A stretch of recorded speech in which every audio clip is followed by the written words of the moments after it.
Hello everyone, একটিমাত্র app দিয়েই মুখে হাসি, অটোফিল, ব্লার এবং ছবি এনহ্যান্স এত কিছু কি আসলেই সম্ভব? কিভাবে সম্ভব? চলুন অ্যাপটিতে প্রবেশ করেই দেখি। অ্যাপটির নাম হাইপিক, যেটা আপনারা প্লে স্টোরে পেয়ে যাবেন। অ্যাপটি ওপেন করার পর আমাদের সামনে এমন একটি ইন্টারফেস চলে আসবে। এরপর আমরা গ্যালারি থেকে একটি ছবি ইম্পোর্ট করে নিব এবং প্রথমে আমরা ছবিটির অটোফিল করে দেখব। এজন্য আমরা এআই ফিল্টারে ক্লিক করে অটোফিলে ক্লিক করব। ওকে,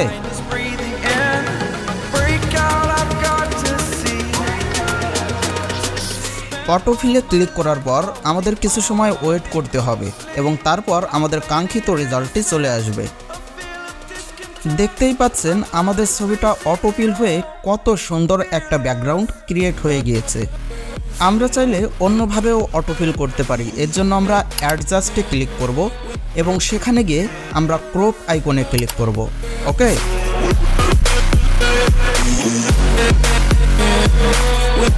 নিচের দিকে আমরা এআই এক্সপ্যান্ড নামক একটি টুল দেখতে পাবো।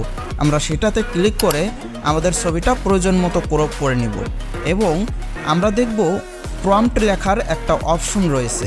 আমরা সেখানে আমরা যে টাইপের ব্যাকগ্রাউন্ড চাই সেটা ইংরেজিতে লিখে সার্চ দেব। এক্ষেত্রে আপনার ইংরেজি লেখার স্পেলিং যদি ঠিক না হয় তাহলে কিন্তু আপনার ছবিটি এক্সপ্যান্ড হবে না। ওকে, অলরাইট, এবার আমরা এই নর্মাল ছবির ব্যাকগ্রাউন্ডটিকে ব্লার করব। এর জন্য আমরা অ্যাডজাস্ট টুলে ক্লিক করব এবং অতঃপর আমরা ডান দিকে গেলে ব্লার নামক একটি অপশন দেখতে পাবো। ওই ব্লার অপশনে আমরা ক্লিক করে দিব। ওকে, অতঃপর আমরা দেখতে পাবো আমাদের সামনে কিন্তু হিউজ পরিমাণ ব্লারের ইফেক্ট চলে এসেছে। এখান থেকে আমি যে কোনো একটি ব্লারে ক্লিক করে ফোকাসে ট্যাপ দিলেই আমার ছবির ব্যাকগ্রাউন্ডটি একদম রিয়েলিস্টিকভাবে ব্লার হয়ে যাবে। দেখতেই পাচ্ছেন আপনারা। অলরাইট, আপনার ছবিতে হাসি ফোটানোর জন্য আপনারা সিম্পলি রিটাচ অপশনে ক্লিক করবেন এবং সেখান থেকে এক্সপ্রেশন নামক টুলটিতে ক্লিক করবেন। ওকে, অতঃপর আপনারা নিচের দিকে দেখতে পাবেন কতগুলো হাসির টুলস বা ইফেক্ট চলে এসেছে। আপনি আপনার পছন্দ অনুযায়ী যে কোনো একটি স্মাইল ইফেক্ট অ্যাড করে নিতে পারেন। দেখতেই পাচ্ছেন আমার ছবিতে কিন্তু স্মাইল অ্যাড হয়ে গিয়েছে এবং আমি চাইলে আমি আমার স্মাইলটাকে আরও বাড়াতে পারি যে কোনো অন্য একটি ইফেক্ট অ্যাড করে। তবে আপনি আপনার ছবির অনুযায়ী স্মাইল অ্যাড করবেন।